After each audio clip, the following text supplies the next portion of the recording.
Ma mère m'a expulsé de la maison au bord du lac que je paie pour que ma sœur infidèle puisse se cacher avec son amant. Elle a dit, elle est fragile.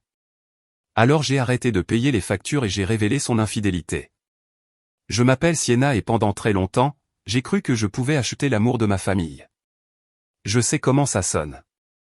Ça sonne pathétique venant d'une femme de 33 ans qui gère des portefeuilles de plusieurs millions de dollars pour gagner sa vie. Je suis directrice financière. Je commande des salles de conseil.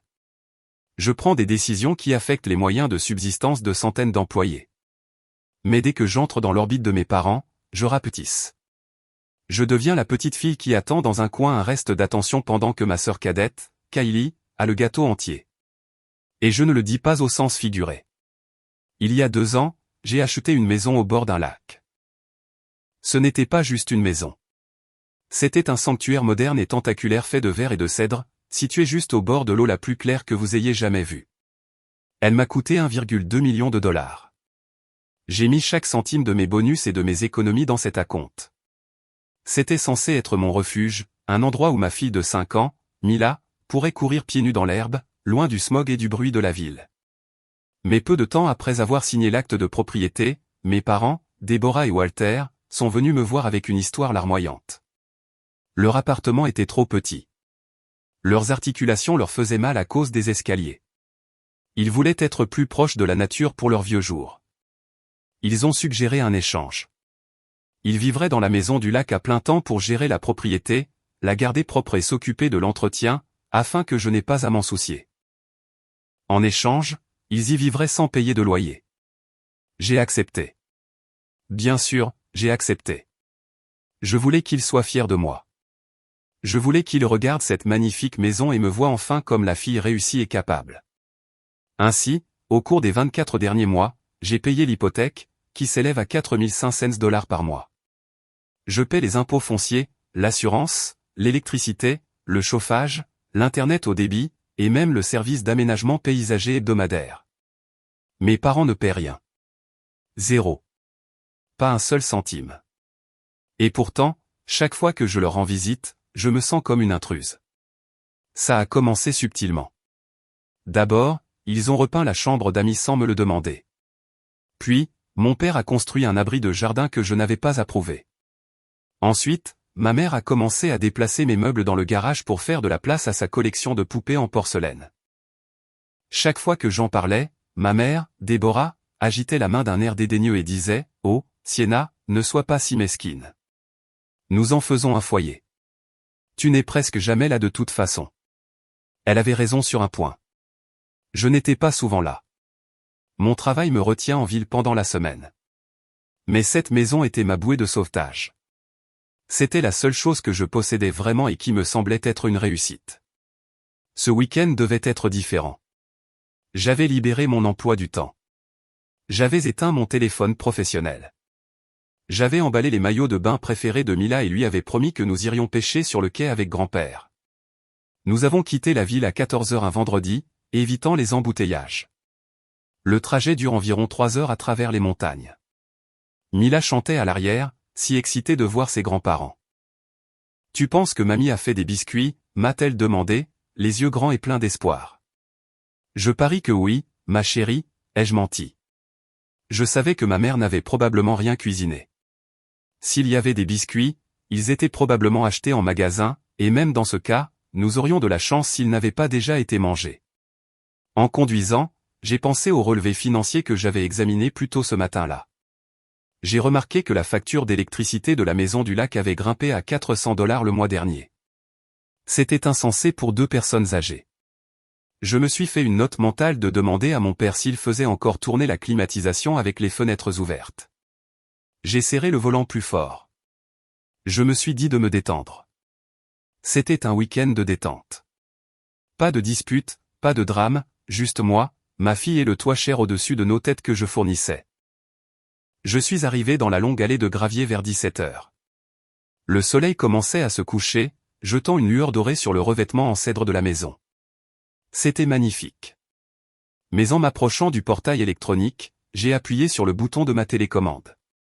Rien ne s'est passé. J'ai appuyé à nouveau. Toujours rien. J'ai baissé la vitre et j'ai tapé le code sur le clavier. La lumière rouge a clignoté. Accès refusé. Mon cœur a raté un battement. Y avait-il une panne de courant? Non. Je pouvais voir les lumières allumées à l'intérieur de la maison. J'ai réessayé le code. Accès refusé. Maman, pourquoi le portail ne s'ouvre pas? A demandé Mila. Juste un petit problème, ma chérie, ai-je dit, forçant un sourire. J'ai dû utiliser ma clé maîtresse physique pour déverrouiller manuellement la serrure. Il m'a fallu 10 minutes de lutte avec le lourd portail en fer, en talon de travail, pour l'ouvrir. Le temps de remonter dans la voiture, j'étais en sueur et irrité. Ils avaient changé le code.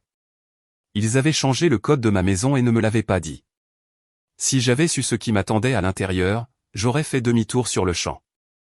Mais je ne l'ai pas fait. J'ai franchi le portail, scellant mon sort pour le week-end. J'ai garé le SUV à côté du vieux camion de mon père. En sortant, la première chose que j'ai remarquée, c'est l'odeur.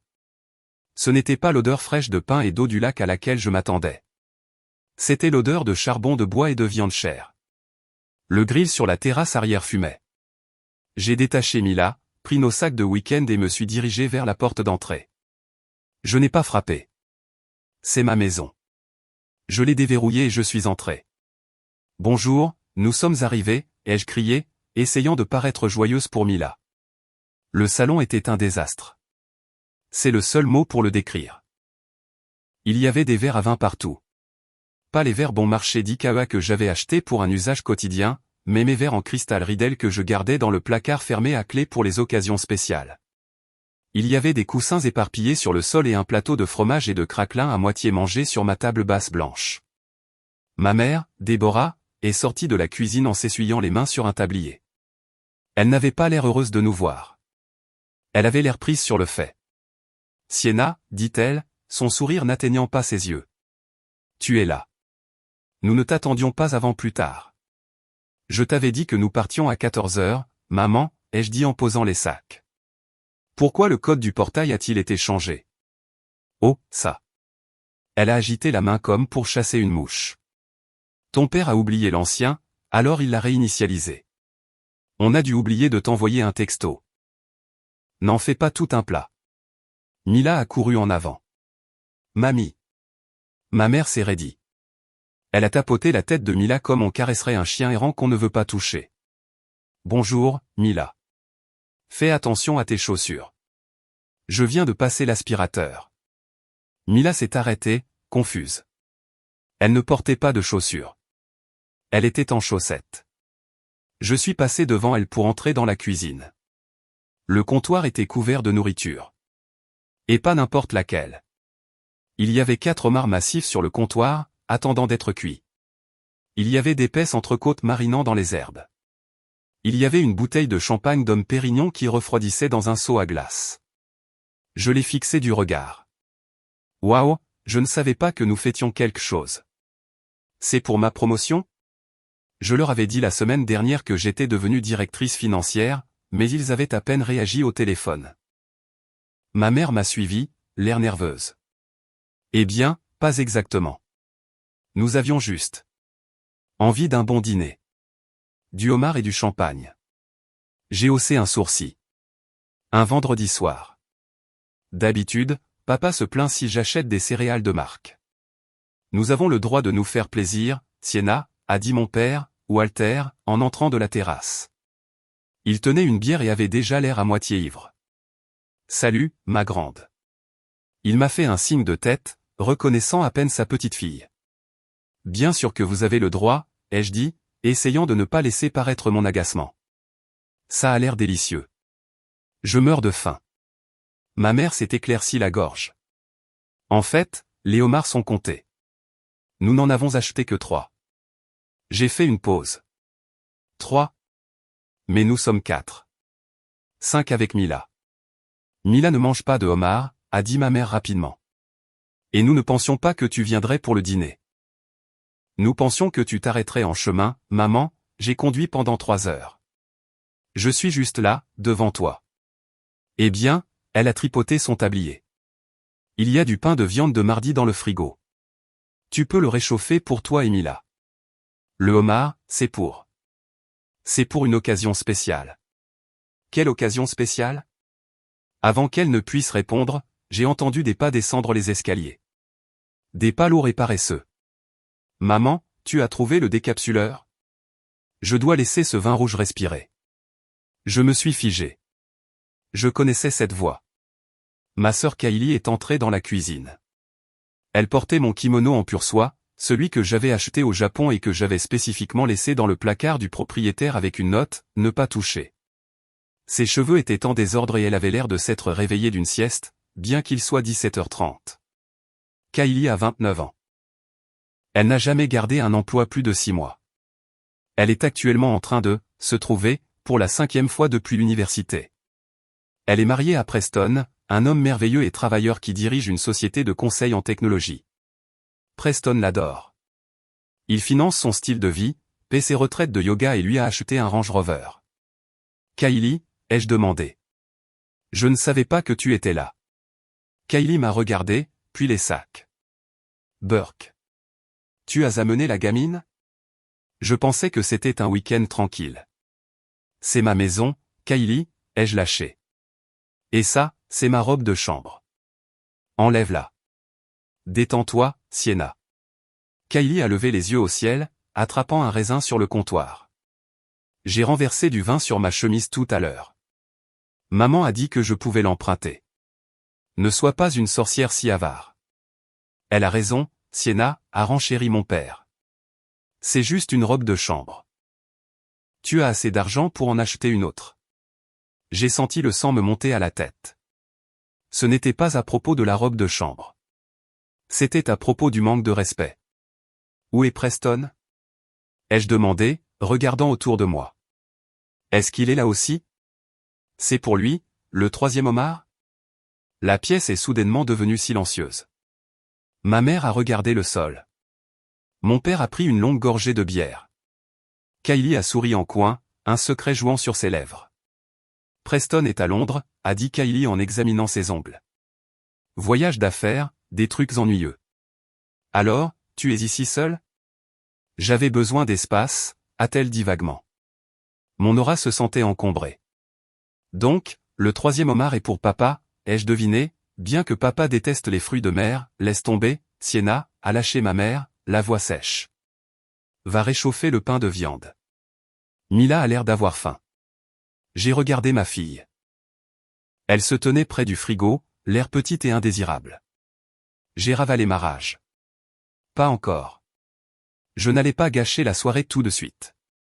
D'accord, ai-je dit. Je vais nous faire des sandwichs, mais Kylie, lave la robe de chambre. Nettoyage à sec uniquement. Kylie a gloussé sous cap en sortant sur la terrasse avec un verre frais de mon vin. Comme tu voudras, la propriétaire. Le dîner a été une torture. Mes parents et Kylie étaient assis à la table principale de la salle à manger, cassant des pinces de homard et riant bruyamment. Ils ont ouvert le champagne. Ils ne m'ont pas offert de verre. Mila et moi étions assises au petit bar de la cuisine, mangeant des sandwichs froids au pain de viande parce que le micro-ondes était en panne, une autre chose qu'ils avaient négligé de me dire. Maman, pourquoi on ne peut pas s'asseoir avec eux, a chuchoté Mila, mâchant son pain sec. Parce qu'ils ont une conversation d'adultes, ma chérie, ai-je dit en lui caressant les cheveux. Mon cœur se brisait pour elle. Elle adorait ses grands-parents et ils la regardaient à peine. Pendant tout le dîner, je ne pouvais pas me défaire du sentiment que quelque chose n'allait pas. Les comptes n'étaient pas bons. 3 homards. Preston est à Londres. Mon père est allergique aux fruits de mer. Il mangeait un steak. Alors, qui a mangé le 3e homard? Je les ai observés attentivement. Kylie semblait surexcitée. Elle n'arrêtait pas de vérifier son téléphone, d'envoyer des textos sous la table et de glousser. Ma mère n'arrêtait pas de jeter des regards nerveux vers le plafond comme si elle avait peur que le toit ne fuit. Après le dîner, j'ai mis Mila au lit dans ma chambre. J'ai dû le faire car la porte de la chambre d'amis était bien fermée. Pourquoi la chambre d'amis est-elle fermée, avais-je demandé plus tôt. Rangement, avait grogné mon père. Des cartons. Je suis resté allongé dans le lit à côté de Mila, fixant le plafond. Je ne pouvais pas dormir. La maison semblait différente. Elle semblait violée. Vers 23 heures, je l'ai entendu. Le bruit d'une porte qui s'ouvre en bas.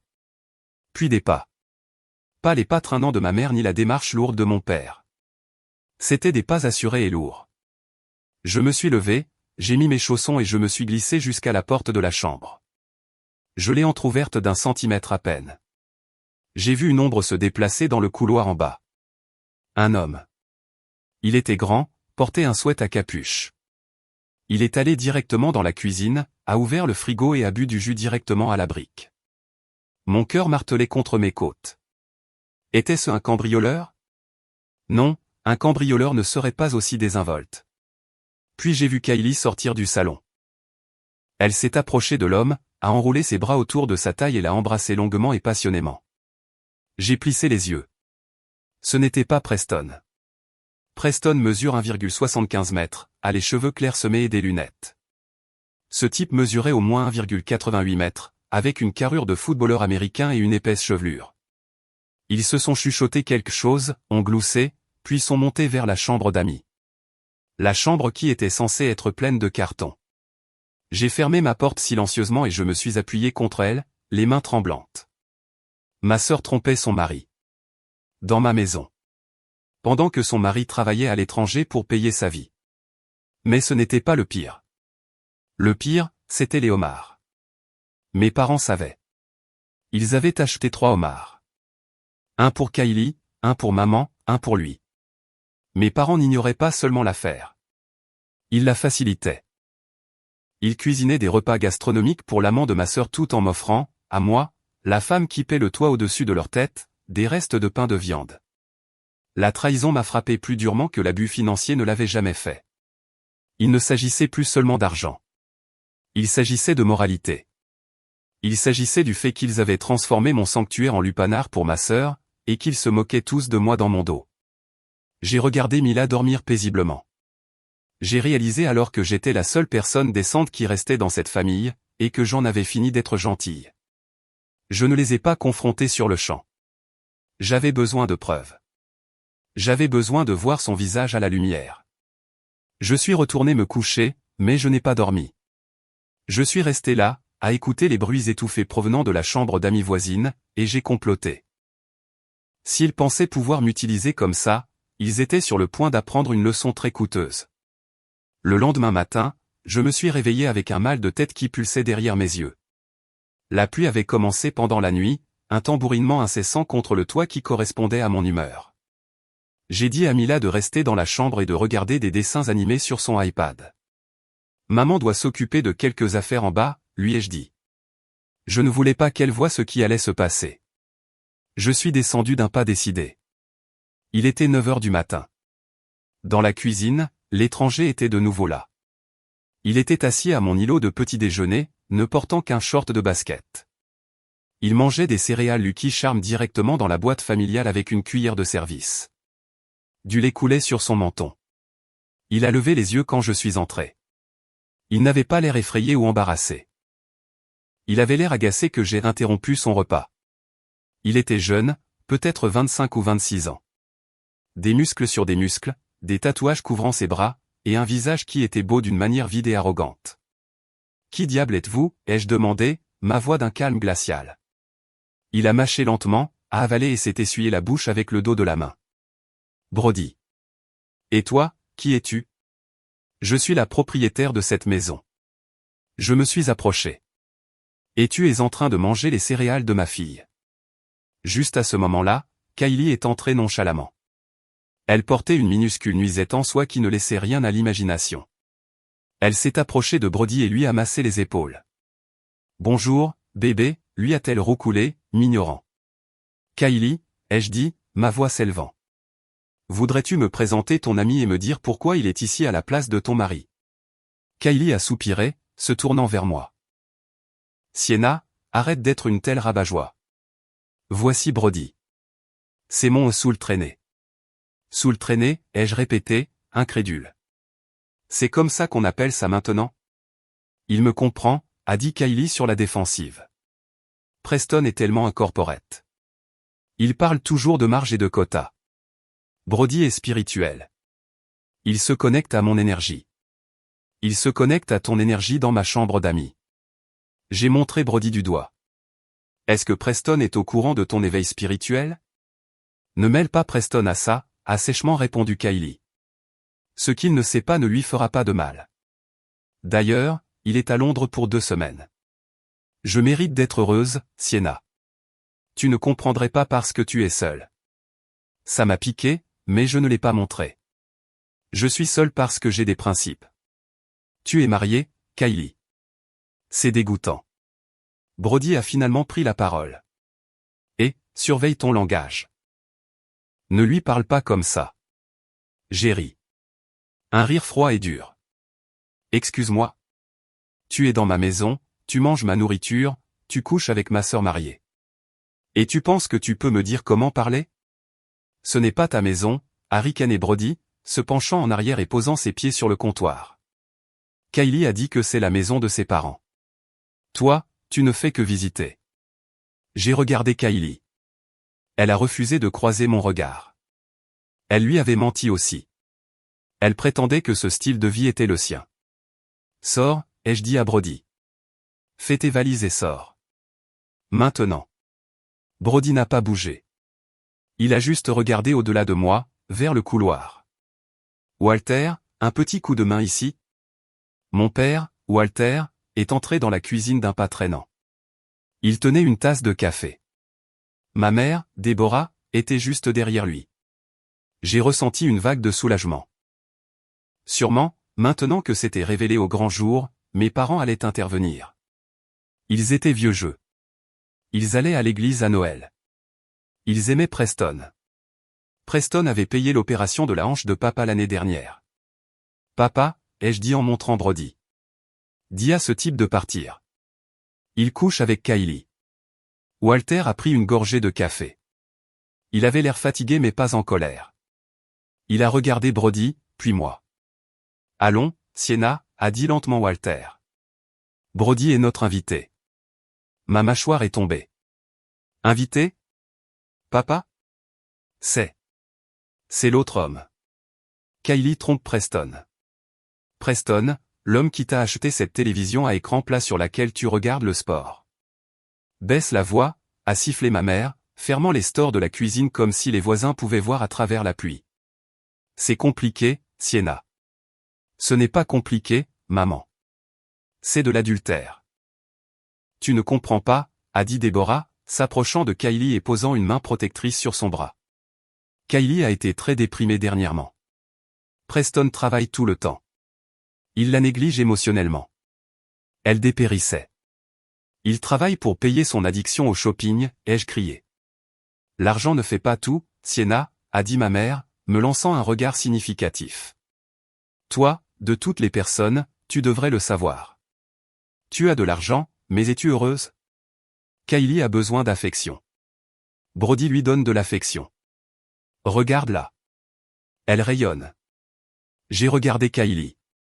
Elle regardait Brody avec une expression de chien battu écœurante. Alors, vous cautionnez ça, ai-je demandé, la voix tremblante de rage.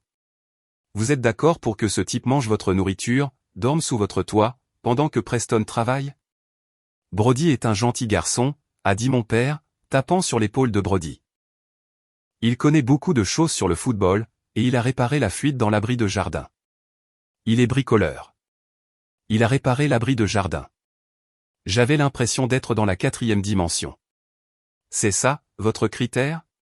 Il a réparé un abri de jardin, alors il a le droit de détruire un mariage. Preston est rigide, a ajouté ma mère. Il est très contrôlant avec l'argent. Il impose un budget à Kylie. Peux-tu imaginer, un budget? Brody est un esprit libre. Nous voulons juste que Kylie soit heureuse. Si c'est ce dont elle a besoin pour passer le mois. Qui sommes-nous pour juger? Et qu'est-ce qui se passera quand Preston reviendra, ai-je demandé. Il ne le saura pas, a dit Kylie avec assurance. Sauf si tu le lui dis. Mais tu ne le feras pas parce que nous sommes une famille, et la famille protège la famille. Vous êtes fou, ai-je dit en reculant. C'est la faillite morale. Vous utilisez Preston pour son argent et Brody pour le plaisir. Et vous m'utilisez pour la maison. Oh, arrête d'être dramatique, a ricané ma mère. Nous te laissons rester ici quand tu veux. Nous te rendons service en nous occupant de l'endroit. Tu devrais être reconnaissante. Reconnaissante. J'ai étouffé un rire. Je paie 4500 $ par mois pour cet endroit. Je paie pour le chauffage que vous utilisez. Je paie pour l'internet que Brody utilise probablement pour télécharger je ne sais quoi. Techniquement, a interrompu Brody, la bouche de nouveau pleine de céréales. Le Wi-Fi est un peu lent à l'étage. Tu devrais passer à la fibre. J'ai vu rouge. J'ai attrapé la boîte de céréales sur le comptoir et je l'ai jetée dans l'évier. Du lait et des guimauves ont explosé partout. Dehors, ai-je hurlé. Tous. C'est ma maison. La cuisine est devenue silencieuse. Le bruit de la boîte de céréales heurtant l'évier en acier inoxydable a résonné. Ma mère a halté. Sienna, regarde ce gâchis. Tu agis comme une folle. J'agis comme une folle, ai-je crié. Je suis la seule personne saine d'esprit ici. Juste à ce moment-là, Mila est entrée en courant dans la cuisine. Elle devait avoir entendu les cris. Elle serrait son ours en peluche préféré, Monsieur Câlin. Maman, a-t-elle gémi. Pourquoi tu cries? Elle a regardé les céréales renversées, puis l'homme étrange. Elle a reculé d'un pas, effrayée. Dans sa précipitation, elle a laissé tomber Monsieur Câlin. L'ours a roulé sur le sol et a atterri juste à côté du pied nu de Brody. Brody a baissé les yeux sur l'ours. Au lieu de le ramasser ou de l'enjamber, il lui a donné un coup de pied. Il a shooté dans l'ours en peluche de ma fille à travers la cuisine comme si c'était un ballon de football. Il a heurté l'armoire avec un bruit sourd. Dégage cette gamine et ses cochonneries d'ici, a grogné Brody. J'essaie de manger. Le temps s'est arrêté. Je n'ai pas réfléchi. Je n'ai pas calculé. La partie de mon cerveau de directrice financière s'est éteinte et la partie de mère a pris le dessus. J'ai bondi. J'ai attrapé un lourd bol à fruits en céramique sur l'îlot et je l'ai fracassé sur le sol, juste entre les jambes de Brody. Des éclats de poterie ont volé partout. N'ose pas toucher à ses affaires, ai-je hurlé. Ne la regarde pas. Ne lui parle pas, Brody a sursauté, l'air vraiment surpris pour la première fois. Sale folle. Sienna, a rugi mon père. Il s'est interposé devant Brody, me bloquant le passage. Ça suffit. Tu es hors de contrôle. Moi. J'ai montré ma poitrine du doigt. Il a donné un coup de pied à l'ours de Mila. C'est un invité, a crié ma mère, se précipitant pour ramasser les morceaux du bol. Pas pour nettoyer, mais pour sauver les morceaux. C'était un cadeau de mariage. Tu l'as cassé. Je me fiche du bol. J'ai attrapé Mila, la tirant derrière moi. Je veux qu'il parte maintenant ou j'appelle la police. Ma mère s'est redressée. Son visage était froid. Dur. Le masque de la grand-mère aimante avait complètement disparu. Tu n'appelleras pas la police, a-t-elle dit, sa voix basse et dangereuse. Tu ruines la retraite de guérison de Kylie. Elle est fragile en ce moment. Elle a besoin de paix. Et toi, tu es une force chaotique, Sienna. Tu l'as toujours été. Toujours jalouse de ta sœur. Toujours à essayer d'acheter de l'affection parce que tu n'as pas de personnalité. Les mots m'ont frappé comme une gifle physique. Je pense, a continué ma mère, croisant les bras, qu'il est préférable que tu partes. J'ai cligné des yeux. Quoi? Tu as entendu ta mère, a dit mon père, se tenant épaule contre épaule avec Brody. C'était une image grotesque. Mon père s'alignant avec l'amant de sa fille contre sa propre fille aînée. Tu déranges tout le monde. L'ambiance ici est toxique à cause de toi. Vous me mettez dehors, ai-je demandé, la voix tremblante, de ma propre maison. Nous avons des droits de locataire, a glapi Kylie depuis son coin, l'air suffisant. J'ai cherché sur Google. Maman et papa vivent ici depuis 2 ans. Tu ne peux pas simplement les mettre dehors sans préavis. Mais comme nous sommes les résidents, nous pouvons demander aux invités de partir s'ils sont agressifs. Et tu es agressive. Je suis la propriétaire, ai-je hurlé. Sur le papier, a dit mon père d'un air dédaigneux. Mais c'est notre maison, et en ce moment, tu n'es pas la bienvenue dans notre maison. Je les ai regardés. Ma mère avec ses yeux froids. Mon père, le lâche. Ma sœur, le serpent souriant, et l'étranger qui se moquait de moi. J'ai baissé les yeux vers Mila. Elle tremblait, enfouissant son visage dans ma jambe. J'ai réalisé alors qu'il n'y avait aucun moyen de gagner cette dispute. Pas aujourd'hui. Pas avec la logique. Ils avaient réécrit la réalité pour l'adapter à leurs besoins. D'accord, ai-je dit. La rage s'est transformée en quelque chose de plus froid, de plus solide. D'accord, nous partons. Bien, a dit ma mère, me tournant le dos pour s'occuper de Brody. Et ne claque pas la porte en sortant. J'ai pris Mila dans mes bras. Je n'ai pas emballé le reste de notre nourriture. Je n'ai pas nettoyé les céréales. Je suis sorti de la cuisine, j'ai attrapé nos sacs et je me suis dirigé vers la porte. Mais je ne partais pas seulement. Je battais en retraite pour recharger. Waouh! Pouvez-vous croire l'audace de cette famille? Si cette histoire vous fait bouillir le sang, s'il vous plaît, cliquez sur le bouton j'aime et abonnez-vous à la chaîne. Et dites-moi dans les commentaires de quelle ville vous regardez. Je veux voir où se trouve notre incroyable communauté à travers le monde. Chaque commentaire aide cette vidéo à atteindre plus de personnes qui ont besoin d'entendre ça. Merci beaucoup. La pluie s'était transformée en déluge au moment où j'ai mis le pied sur le porche. Le vent me fouettait le visage, froid et mordant, mais ce n'était rien comparé au froid dans ma poitrine. Je m'attendais à ce que mes parents aient au moins la décence de me laisser rassembler mes affaires correctement. Je me trompais. Alors que je me dirigeais vers ma voiture pour charger le premier sac, j'ai entendu la porte d'entrée claquer. Je me suis retourné. Ma mère avait jeté le reste de mes affaires, la petite valise de Mila, mon sac d'ordinateur portable et même la glacière que j'avais apportée, sur le béton mouillé du porche. « Maman » ai-je crié par-dessus le vent. « Mon ordinateur portable est là-dedans. »« Tu aurais dû y penser avant d'insulter notre invité » a-t-elle crié en retour à travers la moustiquaire, n'osant pas sortir sous la pluie. « Va te calmer, Sienna. Ne reviens pas avant de t'être excusé auprès de Brody et Kylie. »« M'excuser ?» Je l'ai regardé fixement, l'eau coulant sur mon visage. « Pourquoi ? Pour avoir interrompu leur adultère ? Pour avoir jugé ?» a-t-elle hurlé. « Pour être une mégère jalouse et amère. Maintenant, va-t'en. Tu perturbes l'énergie. » Elle a claqué la lourde porte en chêne. Puis j'ai entendu le pen dormant se glisser en place. La finalité de ce son, clic, a résonné dans mes oreilles plus fort que le tonnerre. Je suis resté là un moment, stupéfaite. J'ai regardé mes sacs, trempés. J'ai regardé la maison, ma maison, la maison pour laquelle je travaillais 80 heures par semaine. La maison pour laquelle j'avais renoncé à des vacances. La maison que j'avais achetée pour qu'il soit à l'aise. À l'intérieur, à travers la grande baille vitrée du salon, j'ai vu du mouvement. Kylie était là, tenant un verre de vin. Brody est venu derrière elle, enroulant ses bras autour de sa taille. Il riait. Ils m'ont regardé, debout sous la pluie, et Kylie a levé son verre dans un toast moqueur. Une vague de nausée m'a submergé. Ce n'était pas seulement de la colère. C'était du deuil. Je pleurais la mort de la famille que je pensais avoir.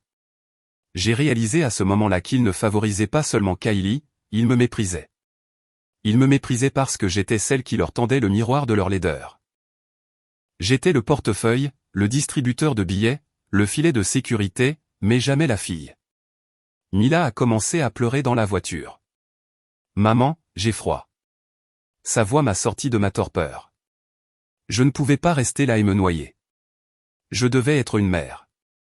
J'ai attrapé les sacs mouillés et je les ai jetés dans le coffre. Je me suis installé au volant, grelottante. Mes mains tremblaient si fort que j'avais à peine pu mettre la clé dans le contact. « C'est bon, ma chérie » ai-je dit, les dents claquant. « On part à l'aventure. Une balade de nuit. »« Où est-ce qu'on va » a opté Mila. « À la maison » ai-je dit. « À notre vraie maison. » J'ai reculé hors de l'allée, les pneus patinant dans la boue. En descendant la route sinueuse, laissant la maison de mes rêves derrière moi dans le rétroviseur, je n'ai pas pleuré.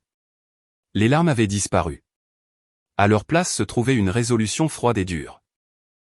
Je me suis souvenu de quelque chose que mon mentor en affaires m'avait dit un jour, en finance, on coupe ses pertes avant qu'elles ne vous mettent en faillite. Mais en guerre, on pratique la politique de la terre brûlée pour que l'ennemi ne puisse pas suivre. Je les avais traités comme un mauvais investissement depuis trop longtemps. Maintenant, c'était l'heure de la guerre. Le trajet de retour vers la ville prenait habituellement 3 heures. Cette nuit-là, il en a fallu 4. La pluie était incessante, m'aveuglant chaque fois qu'un camion passait dans la direction opposée. Mila s'est endormie en 20 minutes, serrant une couverture de rechange que je gardais sur la banquette arrière. J'ai éteint la radio. J'avais besoin de silence. J'avais besoin de réfléchir. Mon esprit parcourait la logistique. Je possédais la maison. Mon nom était sur l'acte de propriété. Je payais l'hypothèque. Mais ma sœur avait raison sur un point. Les lois sur la location étaient délicates. Même s'ils ne payaient pas de loyer, ils avaient établi leur résidence. Si j'appelais simplement le shérif pour les expulser, il pourrait prétendre à une expulsion illégale. Il pourrait faire traîner ça devant les tribunaux pendant des mois, vivant dans ma maison gratuitement pendant que je paierais des frais de justice. Je ne pouvais pas laisser ça arriver. Je devais être plus maligne. Je devais utiliser les choses mêmes qu'ils aimaient, le confort et l'argent, contre eux. Mon téléphone a vibré sur le siège passager. Un texto de ma mère. Sienna, j'espère que tu es bien rentrée. S'il te plaît, ne sois pas dramatique et ne nous coupe pas les ponts. Nous sommes une famille. Prends juste un peu de temps pour réfléchir à ton attitude. On t'aime, maman. J'ai ri tout haut. Un rire sec et sans humour. On t'aime. Traduction, on aime ton argent. S'il te plaît, n'arrête pas de payer les factures. Je n'ai pas répondu. J'ai bloqué son numéro. Puis j'ai bloqué mon père. Puis Kylie. Pour la première fois de ma vie, je n'avais pas peur de leur silence. Je l'accueillais. J'ai commencé à faire une liste mentale. Vérifier l'accès au système de maison intelligente. Examiner les comptes de services publics. Appeler mon avocat, Julian. Trouver Preston. La pensée de Preston me retournait l'estomac. C'était un homme bon. Un peu ennuyeux, peut-être, mais gentil. Il ne méritait pas ça. Le lui dire le détruirait. Mais ne pas le lui dire, cela me rendrait tout aussi complice que mes parents. J'ai regardé Mila dans le rétroviseur. Qu'est-ce que je voudrais qu'elle fasse si elle était à ma place? Je voudrais qu'elle défende la vérité. J'ai atteint les limites de la ville vers minuit. La ligne d'horizon brillait, indifférente à ma douleur. Je me suis garé dans le garage souterrain de notre immeuble. Il semblait petit et exigu comparé à la maison du lac, mais en entrant dans notre appartement, il semblait sûr. Il sentait comme nous. La lavande et les vieux livres. J'ai mis Mila dans son lit, lui embrassant le front. Je te promets, ai-je chuchoté à sa forme endormie. Plus personne ne nous traitera comme des citoyens de seconde classe. Je suis allé à mon bureau et j'ai ouvert mon ordinateur portable. Je ne suis pas allé dormir. J'avais du travail à faire. Samedi matin. Je n'ai pas dormi. Je fonctionnais à la caféine et à l'adrénaline. À 8 heures précises, j'ai appelé Julian, mon avocat immobilier. Il a répondu à la deuxième sonnerie. Sienna, c'est samedi. À moins que le fisc ne soit à ta porte, ça a intérêt à être important. C'est encore mieux, ai-je dit, la voix ferme. Je dois expulser 3 personnes de ma maison du lac. Mes parents et ma sœur. Il y a eu une pause sur la ligne. Waouh. Le refuge doré. Que s'est-il passé? Ils m'ont mise dehors, ai-je dit. Hier soir, sous la pluie.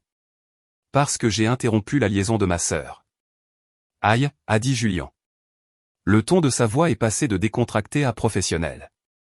D'accord, donne-moi les détails. Ont-ils un bail?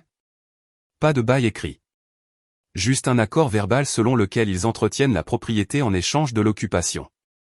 L'ont-ils entretenu? Ils l'ont saccagé et ont changé les serrures sans ma permission. Bingo, a dit Julian. Changer les serrures sans le consentement du propriétaire est une violation dans ce comté. De plus, s'ils ne paient pas de loyer, ce sont des locataires par tolérance. Nous devons quand même leur signifier un préavis formel de 30 jours pour être sûrs, mais nous pouvons rendre ces 30 jours très inconfortables. À quel point inconfortables? Eh bien, a songé Julian. Tu es la propriétaire. Tu as le droit d'effectuer l'entretien nécessaire. Tu as le droit d'inspecter la propriété, et tu n'es pas obligé de fournir des commodités non essentielles. Définis une non essentielle, ai-je demandé en ouvrant mon application bancaire à l'écran. La télévision par câble, Internet, le chauffage de la piscine, l'aménagement paysager, les services de nettoyage, tout ce qui n'est pas requis pour l'habitabilité de base comme l'eau et le chauffage. Parfait, ai-je dit. Rédige l'avis d'expulsion. Signifie-le leur lundi. Utilise un huissier de justice. Je ne veux pas voir leur visage. Considère que c'est fait. Et Sienna, ça va? Ça ira, ai-je dit, quand ils seront partis. J'ai raccroché et j'ai tourné mon attention vers ma salle de guerre, ma configuration à double moniteur. D'abord, l'application de maison intelligente. Je me suis connecté. Le tableau de bord affichait l'état actuel de la maison du lac. Température 22 degrés Celsius. Porte d'entrée verrouillée. Caméra du salon active. J'ai cliqué sur le flux de la caméra. Il a chargé pendant une seconde, puis a montré le salon. C'était le désordre.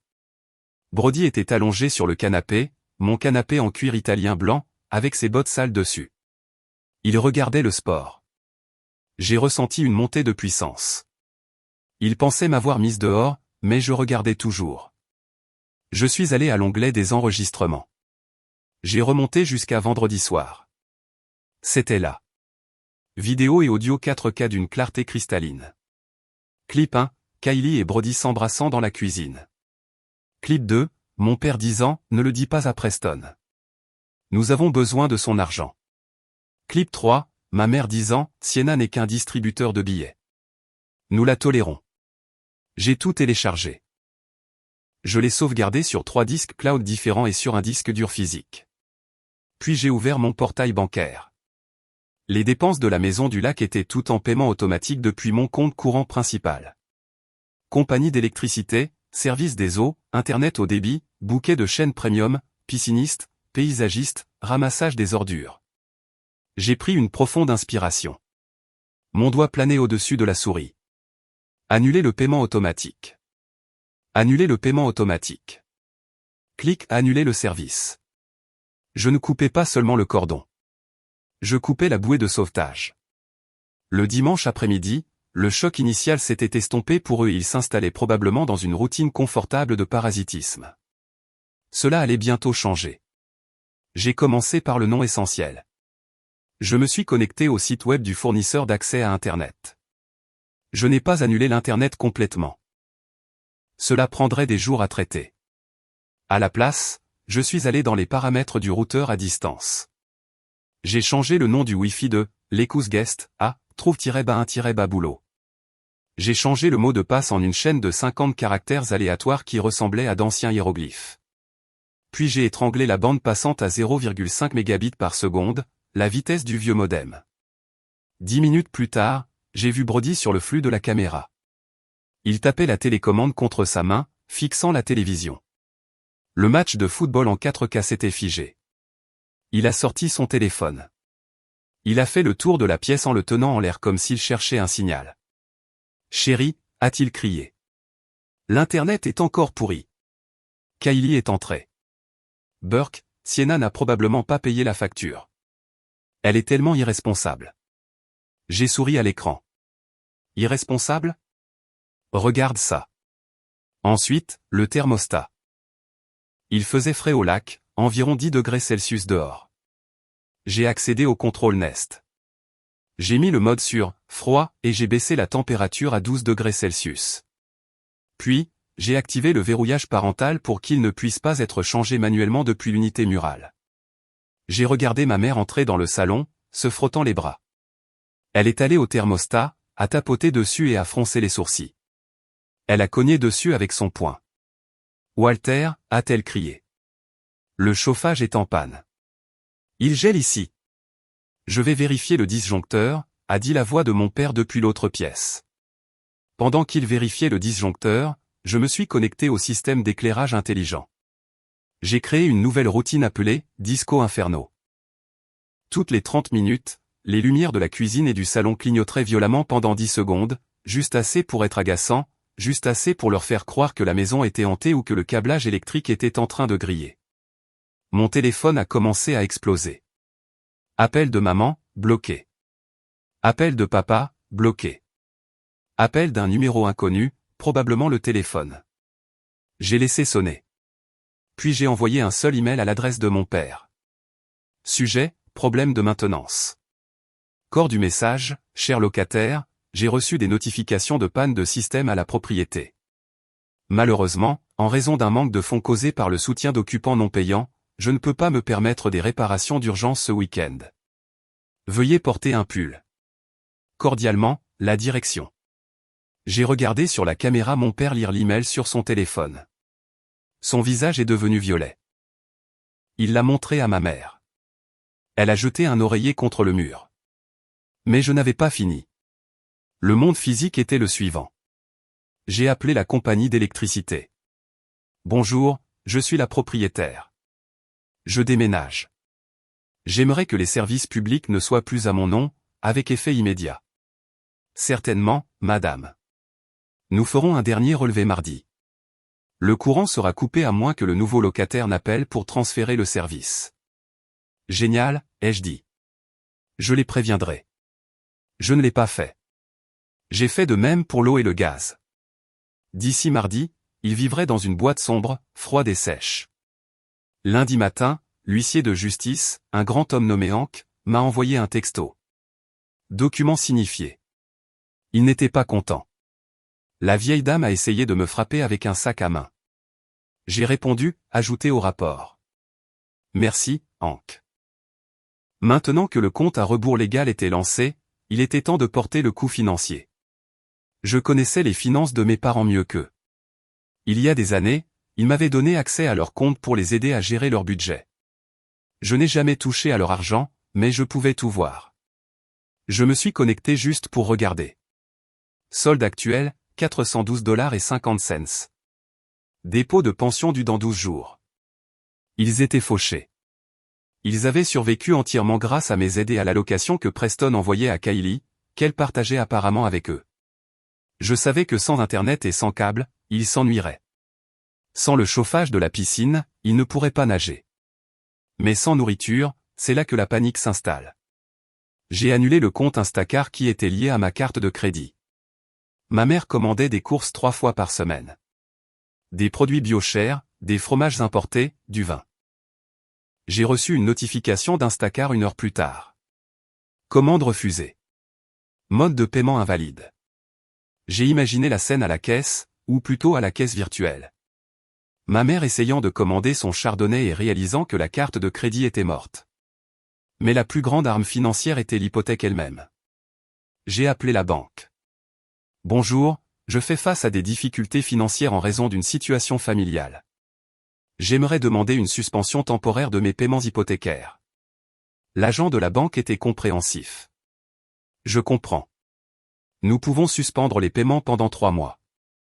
Cependant, vous recevrez automatiquement des lettres de mise en demeure. C'est juste une formalité. C'est bon, ai-je dit. Veuillez envoyer ces lettres directement à l'adresse de la propriété. Je n'y séjourne pas actuellement. Un mensonge, mais un mensonge nécessaire. Je voulais que mes parents ouvrent le courrier et voient une lettre de la banque disant « Avis de défaut de paiement, saisie imminente ». Je voulais qu'ils pensent que le navire coulait. Je voulais qu'ils pensent que leur fille poule aux œufs d'or était en faillite. Parce que s'il y a une chose que les parasites détestent, c'est un hôte qui s'est asséché. S'ils pensaient que la maison allait être saisie par la banque, ils ne se battraient pas pour elle. Ils s'enfuiraient. Les rats quittent toujours un navire qui coule. C'était la partie la plus difficile. La partie qui me faisait transpirer les mains. Preston a atterri à l'aéroport JFK mardi après-midi. Je connaissais son emploi du temps parce que son assistante, avec qui je suis ami, l'avait publié sur son calendrier public. Je lui ai envoyé un texto. Preston, bon retour. N'allez pas à la maison du lac. Nous devons parler. Urgent. Retrouve-moi au café The Grain dans 30 minutes. Il a répondu instantanément. Est-ce que Kylie va bien? Est-elle blessée? Mon cœur s'est serré pour lui. Physiquement, elle va bien. Retrouve-moi, c'est tout. Je suis arrivé au café en avance. J'ai choisi une table dans le coin du fond. J'ai commandé un café noir pour moi et une camomille pour lui. Il en aurait besoin. Preston est entré, l'air épuisé, mais inquiet. Il portait toujours son costume, son porte-document à la main. Sienna. Il s'est assis, à bout de souffle. Qu'est-ce qui se passe? Pourquoi je ne peux pas aller au lac? Je voulais surprendre Kylie. Preston, ai-je dit doucement. La surprise t'attend là-bas, mais ce n'est pas le genre de surprise que tu veux. J'ai posé mon iPad sur la table. J'avais préparé un dossier nommé « La vérité ». J'ai besoin que tu regardes ça, ai-je dit. Et j'ai besoin que tu me promettes que tu ne crieras pas, il a froncé les sourcils, confus. Il a mis les écouteurs. J'ai appuyé sur lecture. J'ai regardé son visage pendant qu'il regardait la vidéo. D'abord la confusion. Il a vu Brody dans la cuisine. Puis la prise de conscience, il a vu le baiser, puis le cœur brisé. Ses yeux se sont agrandis et son visage est devenu pâle. Puis la rage. Sa mâchoire s'est serrée si fort que j'ai cru que ses dents allaient se casser. Il a regardé le clip de mes parents défendant l'affaire. Nous avons besoin de ces bonus de Noël. Sienna n'est qu'un distributeur de billets. Preston a enlevé les écouteurs. Il les a posés doucement sur la table. Il a regardé par la fenêtre pendant un long moment. Ses mains tremblaient. Qui est-il? A demandé Preston. Sa voix était terrifiante de calme. Il s'appelle Brody. C'est un entraîneur personnel, ou un soul traîné comme l'appelle Kylie. Et tes parents? Il savait. Il cuisine pour lui, Preston. Ils nous ont mis dehors, Mila et moi, sous la pluie, parce que je l'ai confronté. Ils l'ont choisi lui, plutôt que moi. Et ils l'ont choisi lui, plutôt que toi. Preston a fermé les yeux. Une seule larme s'est échappée, mais il l'a essuyée avec colère. J'ai remboursé l'opération de la hanche de ton père, a-t-il chuchoté. J'ai acheté cette voiture à ta mère. J'ai mis Kylie sur mon assurance maladie. Je paie ses factures de carte de crédit, $5000 par mois. Je sais, ai-je dit. Il nous utilise, Preston. Tous les deux. Il m'a regardé. Pourquoi tu me dis ça? Tu aurais pu protéger ta famille. Tu es ma famille, Preston, ai-je dit. Tu as été plus un frère pour moi que Kylie n'a été une sœur. Tu mérites la vérité. Il a hoché la tête lentement. Il a pris une gorgée de thé. Quand il a relevé les yeux, la tristesse avait disparu. Elle était remplacée par le calcul froid d'un homme d'affaires qui vient de découvrir un détournement de fonds dans son entreprise. Est-ce qu'il est toujours là? A demandé Preston. Oui, à regarder ta télé, à manger ta nourriture. Preston s'est levé. Il a pris son porte-document. Allons-y, a-t-il dit. Où? Au lac, a-t-il dit. Je dois annuler quelques contrats. Le trajet de retour vers la maison du lac était différent cette fois-ci. Ce n'était pas une retraite. C'était une invasion. Preston a conduit sa voiture et j'ai suivi dans la mienne. Derrière nous se trouvait un SUV noir contenant 2 agents de sécurité privés que Preston avait engagés, des hommes grands et silencieux qui avaient l'air de mâcher du verre au petit déjeuner. Nous sommes arrivés juste au coucher du soleil. La maison avait l'air sinistre. Parce que j'avais coupé le courant à distance plus tôt dans la journée, un bluff que j'avais demandé à la compagnie d'électricité d'exécuter immédiatement pour des raisons de sécurité. Les fenêtres étaient sombres. La seule lumière provenait des ampoules intelligentes vacillantes que j'avais programmées pour clignoter dans le salon, projetant des ombres chaotiques sur les rideaux. Nous nous sommes approchés de la porte d'entrée. Preston n'a pas frappé. Il a utilisé sa clé. La porte s'est ouverte. L'odeur nous a frappés en premier. Nourriture rance, corps non lavé et tension. Qui est là? La voix de mon père a craqué depuis l'obscurité du salon.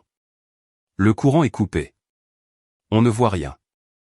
Preston a allumé une lampe de poche haute puissance qu'il avait apportée. Le faisceau a percé la pénombre et a atterri droit sur eux. C'était un spectacle pathétique. Ma mère et mon père étaient blottis sur le canapé sous 3 couvertures, grelottant dans l'air à 12 degrés Celsius. Kylie était recroquevillée dans le fauteuil, portant un sweat à capuche. Brody arpentait près de la cheminée, essayant d'allumer un feu avec du bois humide. Preston. Kylie a plissé les yeux, se protégeant de la lumière. Puis la panique s'est installée. Elle s'est précipitée pour se lever, lissant ses cheveux. Chérie, tu es de retour. Oh mon Dieu. Dieu merci, tu es là. Sienna a coupé le courant. Elle essaie de nous tuer. Brody s'est figé. Il a regardé Preston, puis les 2 gardes de sécurité qui se tenaient derrière lui dans l'embrasure de la porte. Il a reculé d'un pas. Preston n'a pas dit un mot. Il est entré dans la pièce, ses chaussures claquant sur le parquet. Il a balayé la pièce avec le faisceau de la lampe de poche, éclairant le désordre, les boîtes de pizza, les bouteilles de vin vides, le chaos. Preston, chérie, ma mère s'est levée, affichant son meilleur visage de victime. Tu n'as aucune idée de ce que nous avons traversé. Sienna est devenue folle. Tu dois lui faire entendre raison. Preston a finalement parlé. Sa voix était calme, mais c'était le genre de calme qui précède un ouragan. J'ai parlé à Sienna, a-t-il dit. Et j'ai vu les vidéos. La pièce est devenue silencieuse de mort. Le seul son était le vent qui hurlait dehors. Le visage de Kylie a perdu toute couleur. Des vidéos? Quoi? Quelle vidéo? Preston a sorti son téléphone. Il ne les a pas joués. Il a juste tenu l'écran montrant une miniature de Kylie et Brody dans la cuisine. Les caméras de la maison intelligente, a dit Preston. Résolution 4K. Audio activé. J'ai tout entendu. Kylie, le saoul traîné, le mari est corporate ennuyeux, la vache à lait. Kylie est tombée à genoux. C'était une chute théâtrale destinée à susciter la sympathie. Non, non, Preston, écoute. Ça ne signifiait rien. J'étais seul. Tu es toujours parti. J'ai fait une erreur. Une erreur, c'est d'oublier de sortir les poubelles, a dit froidement Preston. Coucher avec un étranger dans la maison de ma belle-sœur pendant que tes parents t'encouragent. Ça, c'est un choix. Brody a essayé de bomber le torse. Et mec, écoute. Le mariage, c'est compliqué. La ferme. Preston ne l'a même pas regardé. Il a fait signe aux gardes de sécurité. Cet homme est un intrus. Sienna a révoqué ses privilèges d'invité. Faites-le sortir. Les 2 gardes se sont avancés. Brody les a regardés, les a jaugés et a réalisé qu'il n'était pas de taille. Il ne s'est pas battu. Il a attrapé son sac de sport et s'est précipité vers la porte, laissant Kylie sangloter sur le sol. Il ne s'est même pas retourné pour la regarder. Brody, a hurlé Kylie. Ne me laisse pas. Mon père s'est levé, essayant de retrouver une certaine autorité. Voyons, Preston. Tu ne peux pas simplement jeter les gens dehors. Nous sommes une famille. Vous n'êtes pas ma famille. Preston s'est tourné vers Walter. La famille ne se moque pas de l'homme qui a payé pour leur prothèse de hanche. La famille ne mange pas la nourriture payée par l'homme qu'il trompe. Preston a mis la main dans la poche de sa veste et a sorti une enveloppe. Il l'a jetée sur la table basse. Ce sont les papiers du divorce, a-t-il dit. Mon avocat les a déposés ce matin. Je gèle tous les comptes joints. Les cartes de crédit sont annulées avec effet immédiat. Le Range Rover est un leasing à mon nom. Je le fais remorquer demain. Tu ne peux pas faire ça, a hurlé ma mère. Elle n'a pas d'argent. Comment va-t-elle vivre? Preston m'a regardé. Je me suis avancé. Elle peut vivre avec vous, ai-je dit. Mais pas ici. J'ai sorti ma propre enveloppe, l'avis d'expulsion formelle. Vous avez exactement 24 heures pour quitter les lieux. Si vous n'êtes pas parti au coucher du soleil demain, le shérif vous expulsera physiquement et je vous poursuivrai pour les loyers impayés et les dommages à la propriété. Sienna, s'il te plaît. Ma mère s'est jetée sur moi, me saisissant le bras. Ses yeux étaient fous. Tu nous détruis. Où irons-nous? Nous avons vendu l'appartement. Nous n'avons nulle part où aller. J'ai retiré mon bras. J'ai regardé la femme qui m'avait mise au monde. La femme qui m'avait mise dehors sous la pluie quelques jours auparavant. Je n'ai ressenti que de la pitié. Tu aurais dû y penser avant de parier sur la mauvaise fille, ai-je dit. Preston s'est retourné et est sorti. Je l'ai suivi. Nous les avons laissés dans le noir, avec seulement les lumières stroboscopiques vacillantes pour leur tenir compagnie. Les 24 heures suivantes furent un tourbillon d'activités, dont je n'ai personnellement été témoin d'aucune. Je ne suis pas retourné à la maison. J'ai laissé la loi s'en occuper. Selon le rapport du shérif, mes parents ne sont pas partis de leur plein gré. Ils ont fait traîner les choses. Ils ont crié. Ils ont essayé de se barricader dans la chambre principale. Mais lorsque les adjoints se sont présentés avec l'ordonnance du tribunal, la réalité s'est finalement imposée. Ils ont quitté la maison avec tout ce qu'ils pouvaient faire entrer dans le camion de mon père. Ils ont laissé derrière eux un désordre, des ordures, des meubles cassés et une tache sur le tapis qui ressemblait à du vin rouge. Mais ils étaient partis. Les retombées ont été rapides et brutales. Sans la maison du lac et sans l'argent de Preston, mes parents ont été projetés dans une dure réalité qu'ils n'avaient pas connue depuis des décennies. Ils n'avaient aucune économie. Ils avaient tout dépensé pour maintenir leur style de vie, en supposant que je serais toujours leur filet de sécurité. Ils ont emménagé dans un appartement exigu d'une chambre dans un mauvais quartier de la ville. C'était tout ce qu'ils pouvaient se permettre avec leur chèque de sécurité sociale. Ma mère, qui organisait des garden parties et se vantait de son domaine, lavait maintenant ses vêtements dans une laverie automatique parce que leur appartement n'avait pas de raccordement. La chute de Kylie a été encore plus dure. Preston a été impitoyable au tribunal. Parce que nous avions des preuves vidéo claires de l'adultère, le contrat de mariage a tenu bon. Kylie n'a rien eu. Pas de pension alimentaire, pas de maison, pas de voiture. Elle a dû emménager avec nos parents. Imaginez ça. 3 personnes amères et toxiques entassées dans 55 mètres carrés. Et la cerise sur le gâteau, le sous le traîné. 2 semaines après l'expulsion, Kylie s'est présentée à mon immeuble de bureau. La sécurité a essayé de l'arrêter, mais je leur ai dit de la laisser monter. Je voulais entendre ce qu'elle avait à dire. Elle avait l'air terrible. Ses racines étaient apparentes, ses vêtements étaient froissés et elle avait l'air d'avoir 10 ans de plus. Sienna, dit-elle, la voix tremblante. Je suis enceinte. Je me suis adossé à ma chaise.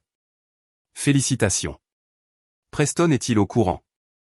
Ce n'est pas de Preston, a-t-elle chuchoté, des larmes coulant sur son visage. C'est de Brody. J'ai laissé échapper un léger sifflement. Et où est Brody? Il m'a bloqué, sanglota-t-elle. Quand il a découvert que j'étais coupé des vivres, il a dit qu'il ne pouvait pas gérer les ondes négatives et a déménagé en Floride avec une influenceuse fitness. Donc, tu es fauché, sans abri et enceinte du bébé d'un gars qui t'a largué, ai-je résumé. Maman et papa me rendent folle, a-t-elle supplié. Il n'y a pas de place. Je dors sur le canapé. Sienna, s'il te plaît. Je sais que j'ai tout gâché, mais je suis ta sœur. Est-ce que je peux rester avec toi? Juste jusqu'à ce que le bébé arrive, s'il te plaît. Mila adorerait avoir un cousin. Je l'ai regardée. J'ai pensé à la façon dont elle riait quand j'étais sous la pluie. J'ai pensé à la façon dont elle portait ma robe de chambre et se moquait de moi. Non, ai-je dit. Quoi? Elle avait l'air choquée.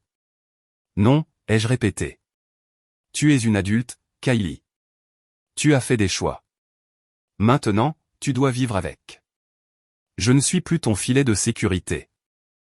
Tu vas laisser ta nièce ou ton neveu grandir dans un taudis? A-t-elle sifflé? C'est à toi de voir, ai-je dit en me levant. Tu as des mains. Tu as des pieds. Trouve un travail. Fais des doubles journées. C'est ce que j'ai fait. Maintenant, s'il te plaît, pars. J'ai une réunion. Elle m'a hurlé dessus alors que la sécurité la traînait dehors. Elle m'a traité de tous les noms. Mais alors que les portes de l'ascenseur se fermaient, coupant sa voix, j'ai enfin ressenti la paix. 3 mois plus tard, je me tenais sur la terrasse de la maison du lac pour une dernière fois. Elle était vide maintenant. J'avais engagé une entreprise de homestaging professionnel pour la nettoyer et lui donner un aspect neutre. Le panneau « à vendre » était déjà dans le jardin. Je ne pouvais pas la garder. Les souvenirs étaient trop souillés. Chaque fois que je regardais l'îlot de cuisine, je voyais Brody manger des céréales. Chaque fois que je regardais la chambre d'amis, je ressentais la trahison. Le marché était porteur. J'ai vendu la maison pour 1,4 million de dollars, un joli bénéfice. Avec l'argent, j'ai acheté un endroit plus petit, un cottage en bord de mer à 2 heures de là, dans la direction opposée. Ce n'était pas aussi grandiose. Il n'y avait pas de système domotique ni de garage pour 3 voitures, mais c'était lumineux, aéré, et c'était à nous. Mila adorait. Nous passions nos week-ends à ramasser des coquillages et à construire des forts. Elle a cessé de demander après mamie et grand-père après un certain temps. Les enfants sont résilients comme ça. Ils savent qui les aime vraiment. Preston et moi sommes restés en contact. Nous ne sortons pas ensemble. Ce serait trop bizarre. Mais nous dînons ensemble une fois par mois. Il a l'air plus jeune maintenant, plus léger. Il a commencé à voyager pour le plaisir, pas seulement pour le travail. Nous nous lions autour de notre traumatisme commun. 2 survivants d'un naufrage causé par les personnes en qui nous avions le plus confiance. Hier, mon téléphone a sonné. C'était un numéro que je ne reconnaissais pas. Allô, Sienna. C'était mon père. Sa voix semblait faible. Vieille. Que veux-tu, Walter? Je ne l'ai pas appelé papa. Ta mère, elle est malade, a-t-il dit. Le stress, l'hypertension. Le médecin dit qu'elle a besoin de repos. Mais l'appartement, les voisins sont si bruyants. Et le chauffage ne fonctionne pas bien. Je suis restée silencieuse. Nous avons entendu dire que tu avais vendu la maison, a-t-il continué, sa voix prenant ce ton familier et suppliant. Tu as fait un bénéfice, n'est-ce pas? Écoute, nous n'avons pas besoin de grand-chose. Juste un petit coup de main pour trouver un meilleur endroit. Pour la santé de ta mère, pour le bébé que Kylie porte. C'est la famille, Sienna. J'ai fermé les yeux. J'ai écouté le bruit des vagues de l'océan qui se brisaient devant ma fenêtre. J'ai écouté Mila chanter dans la pièce voisine. Je vous ai aidé pendant 10 ans, ai-je dit doucement. Je vous ai donné un manoir. Je vous ai donné la dignité et vous me l'avez jeté au visage. Vous avez choisi votre fille préférée. Maintenant, laissez-la s'occuper de vous. Elle ne peut pas, a-t-il pleuré. Elle est inutile. Alors vous avez échoué 2 fois en tant que parent, ai-je dit. Au revoir, Walter. J'ai raccroché. Puis j'ai changé de numéro. Je suis sorti sur la plage. Le soleil se couchait, peignant le ciel de nuances de violet et d'orange. J'ai pris une profonde inspiration d'air salin. Certaines personnes pourraient dire que je suis cruel. Elles pourraient dire qu'il faut honorer ses parents quoi qu'il arrive. Mais j'ai appris que l'honneur est une voie à double sens. On ne peut pas s'immoler par le feu juste pour garder les autres au chaud, surtout quand ce sont eux qui tiennent les allumettes. J'ai vu Mila courir vers moi, tenant un coquillage blanc parfait. Regarde, maman, j'ai trouvé un trésor, a-t-elle piaillé.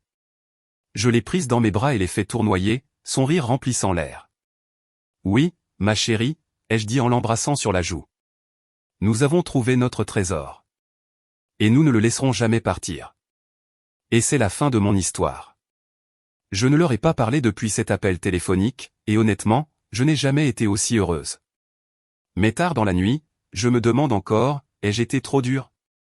Aurais-je dû leur donner une petite somme d'argent pour survivre ou méritaient-ils de toucher le fond absolu? Qu'auriez-vous fait si vous étiez à ma place? S'il vous plaît, faites-le moi savoir dans les commentaires ci-dessous. Je lis chacun d'entre eux.